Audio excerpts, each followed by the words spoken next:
تو کجا من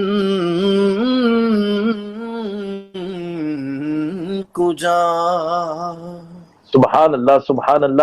ناظرین اکرام، یہ تھے بہت ہی مشہور و معروف نعت خواں حضرت حافظ احمد رضا قادری صاحب قبلہ. بہت پیارے انداز سے نعت پاک اور حمد باری تعالی ہم تمام سامعین کو سنایا الحمدللہ. اور مجھے بڑی خوشی ہو رہی ہے کہ آج الحمدللہ میرانی گروپ آفیشیل کی اس پیج کے ذریعے بارگاہ حضور غوث اعظم کے سگے پوتے حضرت سرکار شاہ میرا سید علی میرا سید علی خمباز شریف اشرف نگر سے پروگرام نشر ہو رہا ہے. میں حافظ صاحب اگر آپ کی اجازت ہو صرف مفتی صاحب سے ایک سوال لے لیتا ہوں لوگوں جی کیا، بسم اللہ. پھر اس کے بعد پھر آپ کی خدمت میں. مفتی صاحب کی بارگاہ میں بھی سلام. جی وعلیکم السلام. وعلیکم السلام ورحمۃ اللہ تعالی وبرکاتہ. جی کیسے ہیں آپ مفتی صاحب؟ جی اللہ کا شکر. آپ ٹھیک ہے مفتی صاحب؟ آپ بڑی دیر سے تشریف لائے ہوئے تھے تو میں یہ سوچ رہا تھا کہ کلام سے پہلے سلام ہونا چاہیے تھا.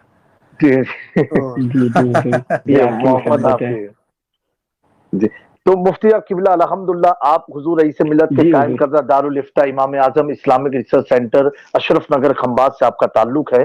مفتی ایک سوال یہ ہے کہ بہت سارے لوگوں کے سوال یہ ہے کہ روزے کی حالت میں کوئی شخص اگر منجن کر سکتا ہے، گل منجن یا اور بھی کوئی بھی چیزیں مسواک وغیرہ، اس کے بارے میں کیا حکم ہے؟ آپ ذرا ہمارے ناظرین کو بتائیں.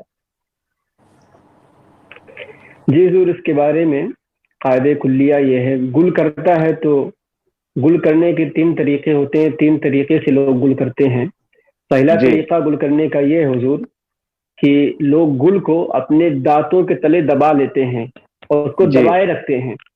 جی تو اس طرح کرنے سے گل کے ذرات لعاب کے ساتھ حلق کے نیچے اتر جاتے ہیں، جیسا کہ تمباکو کھانے میں ہوتا ہے.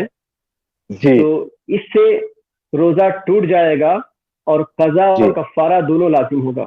اور حضور دوسرا طریقہ گل کرنے کا یہ ہے کہ گل کرنے والے گل کو دانتوں پر مل کر 10-5 منٹ کے لیے چھوڑ دیتے ہیں. جی تو اس میں بھی ظن غالب یہی ہے کہ گل کے اجزاء، گل کے ذرات حلق کے نیچے اتر جاتے ہیں، لہذا روزہ ٹوٹ جائے گا اس صورت میں بھی، اور اس میں صرف قضا لازم ہوگی. اسی صورت تیسرا طریقہ گل کرنے کا حضور یہ ہے کہ لوگ گل کو دانتوں پر ملتے ہیں اور ملنے کے بعد فوراً کلی کر لیتے ہیں. تو اس طرح کرنا سخت ممنوع ہے. ممکن ہے کہ اس کے اجزاء کچھ حلق کے نیچے اتر جائے تو روزہ ٹوٹ جائے گا. اور باقی مسواک وغیرہ کرنا حضور بہتر ہے، سنت ہے مسواک کرنا.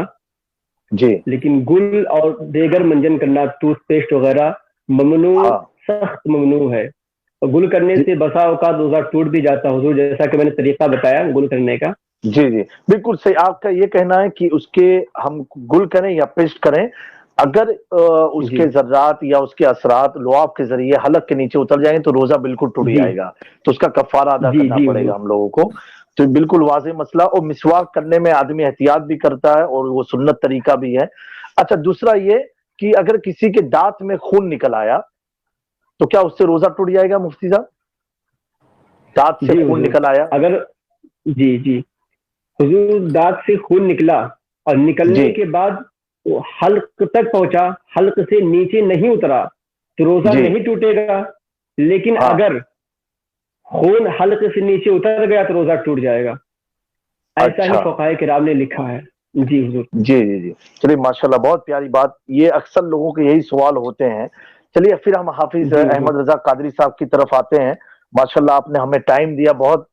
ہم اپنی ٹیم کو مبارکبادی پیش کرتے ہیں، یہ ان کے اخلاص کی برکت تھی آج ہمارے سامنے کہ ورلڈ کے مشہور نعت خواں موجود ہیں الحمدللہ.